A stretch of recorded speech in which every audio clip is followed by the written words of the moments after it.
Volume 4, Chapter 469, 10th of August, 1946. Jesus speaks to Barnabas of the law of love. It is pleasant to rest on a small tableland, but it is wise to descend to the valley while it is daylight, because it would be dark very early under the thick trees covering the mountain. Jesus is the first to get up, and he goes to freshen up his face, hands and feet in the tiny stream running from the little spring. He then calls his apostles, who are sleeping on the grass, and invites them to get ready to depart. And while they imitate him, one after the other, washing themselves in the cool brook and filling their flasks at the fine stream flowing from the rock, he goes to the edge of the little meadow, waiting for them near two age-old trees delimiting its eastern side, and he looks at the distant horizon. Philip is the first to join him, and looking in the same direction as his master, he says to him, "This sight is beautiful. You are admiring it."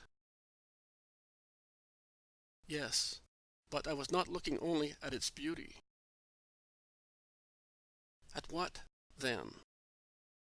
Were you perhaps thinking of the time when Israel will be great, of those places beyond Lebanon and Orontes, which in the course of centuries vexed us and are still distressing us, because the heart of the power which oppresses us through its ambassador resides there? The prophecies concerning them made by several prophets are terrible indeed. I will break Assyria in my country. I will crush him on my mountains. This is the hand stretched out against all the nations. And who will be able to hold it back? Damascus is going to cease to be a city. She will become a heap of ruins. Such will be the lot of our plunderers. Isaiah speaks thus. And Jeremiah says, "I will light a fire inside the walls of Damascus. It shall devour the palaces of Ben-Hadad." And that will happen when the king of Israel, the promised one, takes his scepter, and God has forgiven his people by sending the King Messiah to them. Oh, Ezekiel says so. "Mountains of Israel, grow branches and bear fruit for my people Israel, who will soon return. I will lead my people back to you, and they will have you for their own domain. I shall never again let you hear the insults of the nations." And the Psalms sing with Ethan the Ezrahite, "I have found my servant David, and anointed him with my holy oil. My hand will assist him. His enemy will not be able to do anything against him. His fortune shall rise in my name. He will stretch his hand over the sea, and his right hand over rivers. And I will make him the firstborn, the sovereign among the kings of the earth." And Solomon sings, "He will endure like sun and moon. His empire shall stretch from sea to sea, and from the river to the ends of the earth. All the kings of the earth will do him homage. All nations will become his servants. You, Messiah, because all the signs of the Spirit and of the flesh are in you, all the signs given by the prophets.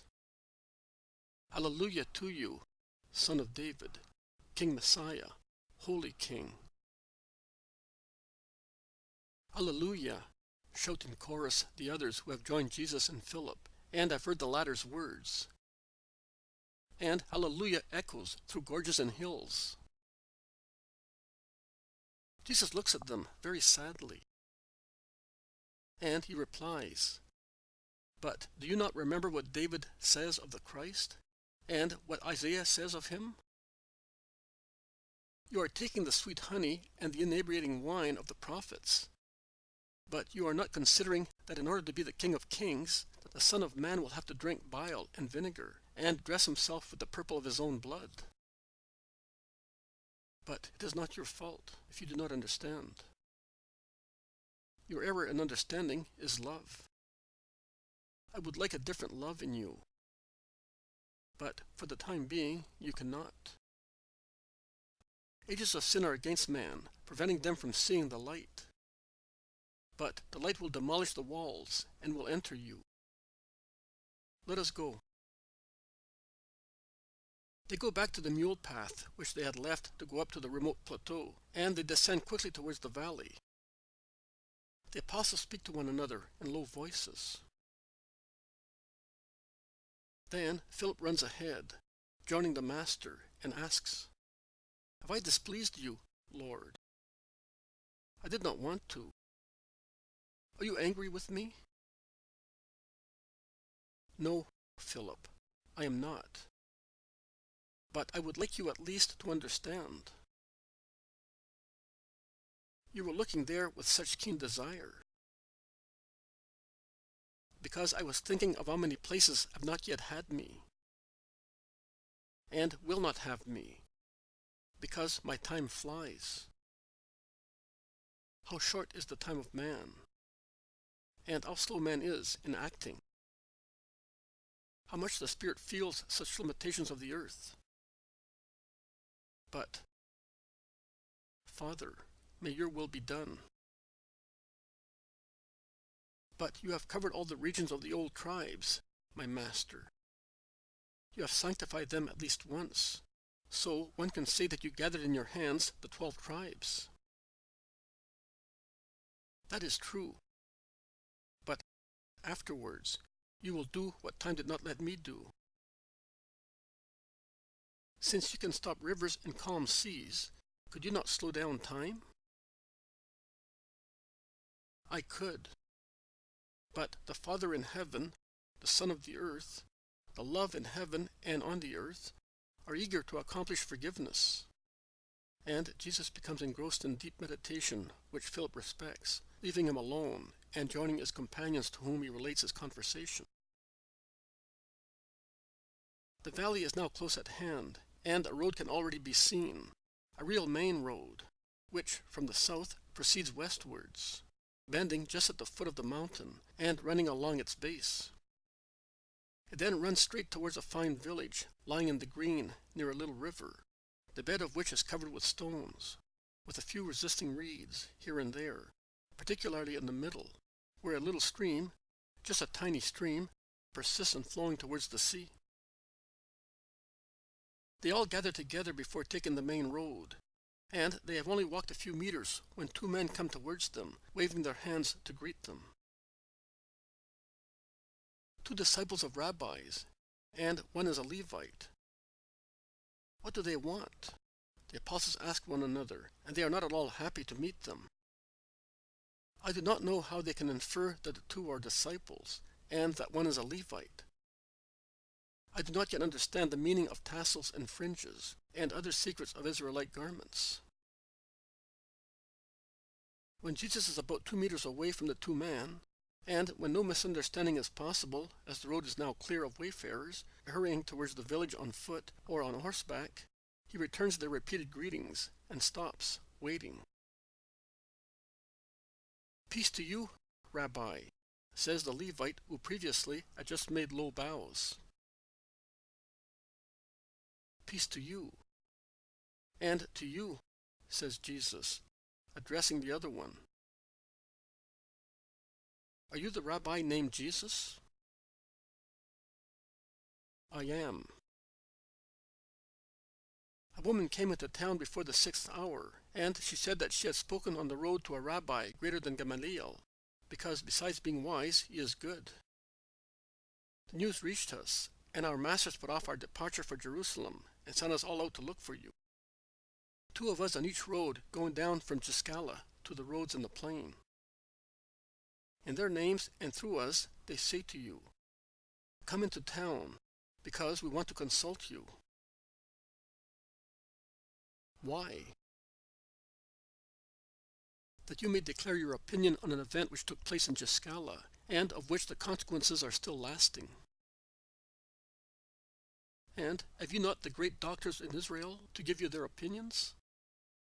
Why apply to the unknown rabbi? If you are he whom the rabbis say, you are not unknown. Are you not Jesus of Nazareth?" "I am." "Your wisdom is known to the rabbis, and their bitter hatred for me is known to me. Not in all of them, Master. The greatest and just one does not hate you. I know, but he does not love me either. He studies me. But is Rabbi Gamaliel in Giscala? No. He already left to be at Sepphoris before the Sabbath. He left immediately after the sentence. So, why are you looking for me?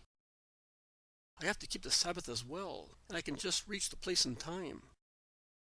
Do not keep me any longer. Are you afraid, Master?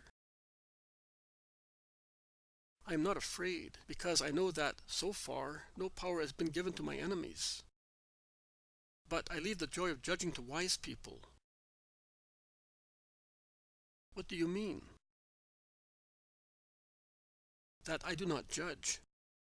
I forgive.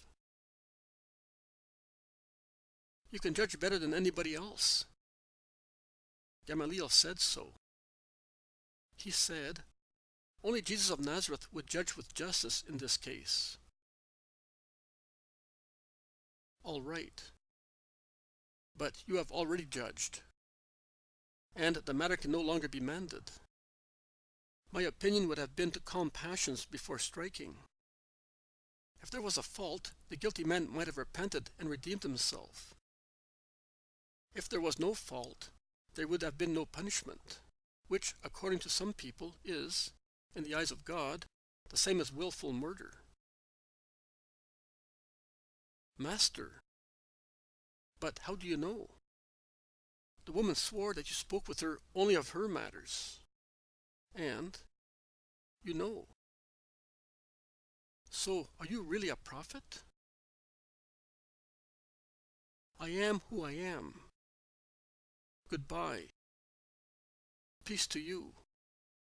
The sun is descending to the west, and he turns round and goes towards the village. You have done the right thing, Master. They were certainly lying in wait for you. The apostles are solid for the Master. But their praises and reasons are cut short by the two previous men who reached them, entreating Jesus to go up to Giscala. No. Sunset would overtake me on the way. Tell those who sent you that I comply with the law. I always do, when its observance is not prejudicial to the commandment which is greater than the Sabbatic one, that of love. Master, Master, we implore you. This is just a case of love and justice. Come with us, Master. I cannot. Neither can you go back in time. We have permission to do it in this case. What? They reproached me if I cured a sick man and absolved him on a Sabbath, and you are allowed to infringe the Sabbath for an idle discussion? Are there perhaps two measures in Israel? Go. Go and let me go. Master, you are a prophet, and so you know. I believe it, and this man believes it. Why are you rejecting us? Because. Jesus stares at them and stops. His severe eyes, which pierce and penetrate beyond the veils of the body to read their hearts, scrutinize domineeringly the two men in front of him.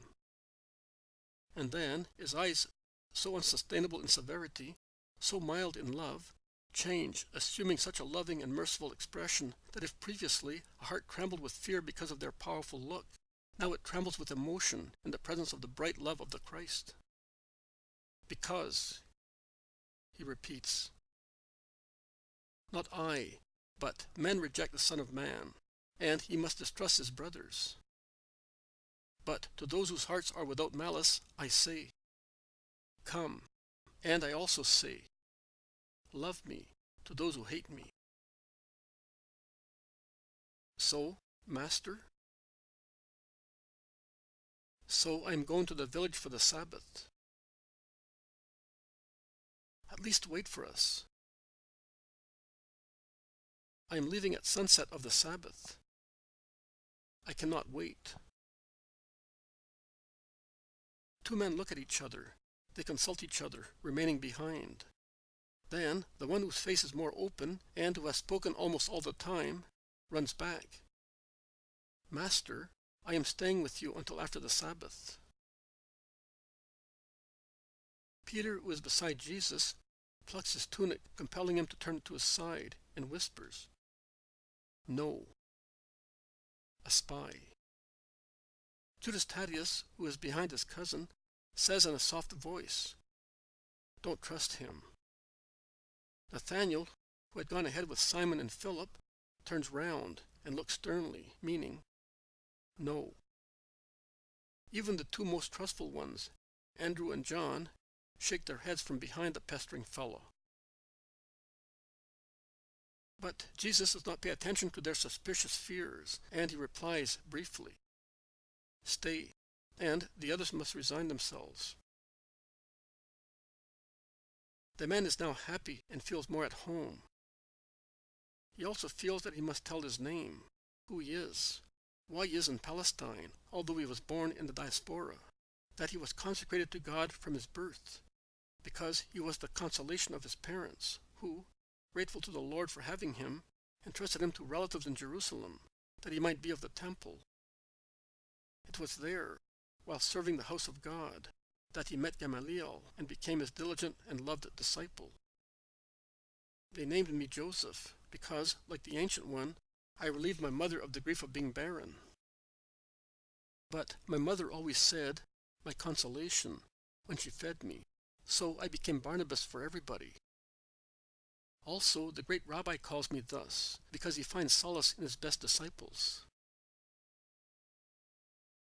Ensure that God also may say that of you, and above all, that he may call you so, says Jesus. They enter the village. "Are you familiar with this place?" asks Jesus. "No, I have never been here. It is the first time that I come here, to Naphtali. The rabbi brought me here with other people, because I am all alone. I have no relatives." "Is God your friend?" "I hope so. I try to serve him as best I can." "Then you are not alone. A sinner is alone." "I may sin, too." "As you are the disciple of a great rabbi, you are certainly aware of the conditions whereby an action becomes a sin." "Everything, Lord, is sin. Man sins continuously, because the precepts are more numerous than the moments in a day. And consideration and circumstances do not always help us to avoid sin. It is true that circumstances, above all, often lead us to sin. But have you a clear conception of the main attribute of God? Justice. No. Power. Neither. Severity? Less than ever. And yet it was so on Sinai, and even later.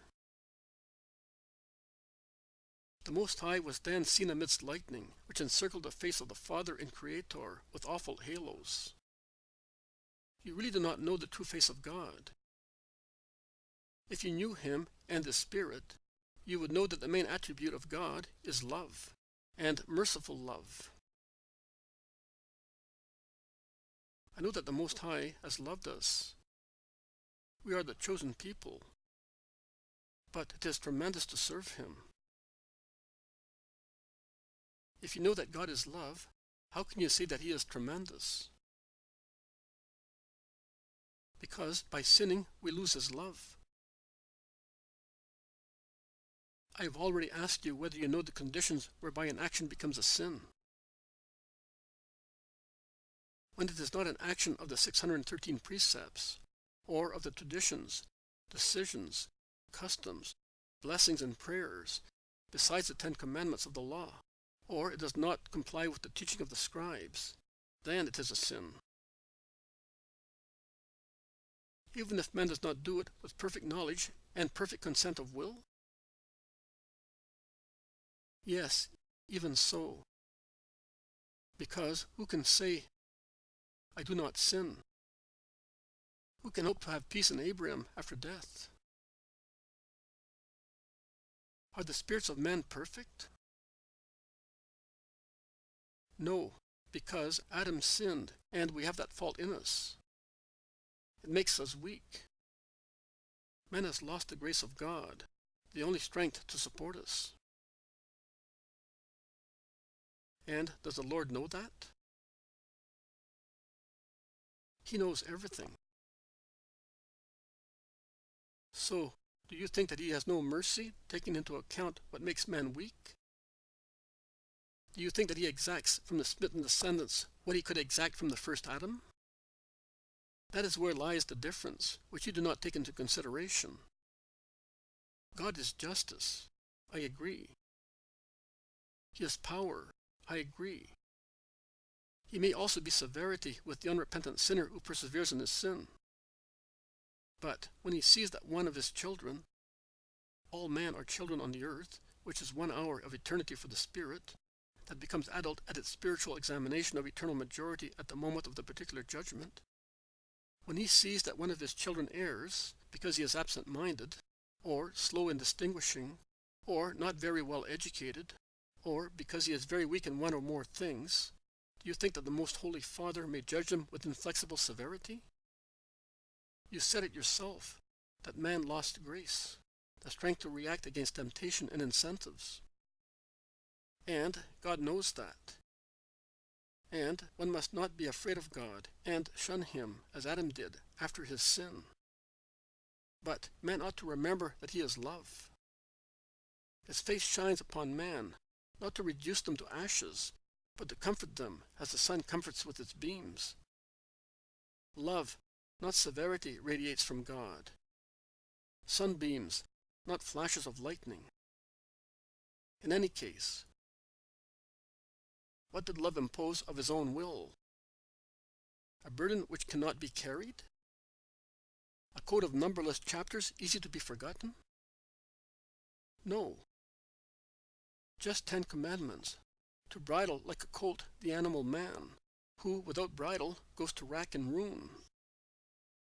But when man is saved, when grace is given back to him, when the kingdom of God is established, that is, the kingdom of love, the children of God and subjects of the king will be given one only commandment, which will comprise everything. Love your God with your whole self, and your neighbor like yourself. Because, believe, O man, that God love can but alleviate the yoke and make it pleasant, and love will make it pleasing to serve God, when he is no longer feared, but loved. Only loved, loved for himself, and loved in our brothers. How simple the last law will be, as God is, who is perfect in his simplicity. Listen, love God with your whole self. Love your neighbor as yourself. Meditate. Are the burdensome 613 precepts and all the prayers and blessings not already included in these 2 sentences, divested of useless cavils, which are not religion, but slavery towards God? If you love God, you will certainly honor him every hour of the day. If you love your neighbor, you will not do anything which may grieve him. You will not lie, steal, kill, or injure. You will not commit adultery. Is it not so? It is. Just Master, I would like to stay with you. But Gamaliel has already lost to you his best disciples. It is not yet the hour for you to come to me. When it comes, your very master will tell you, because he is a just man.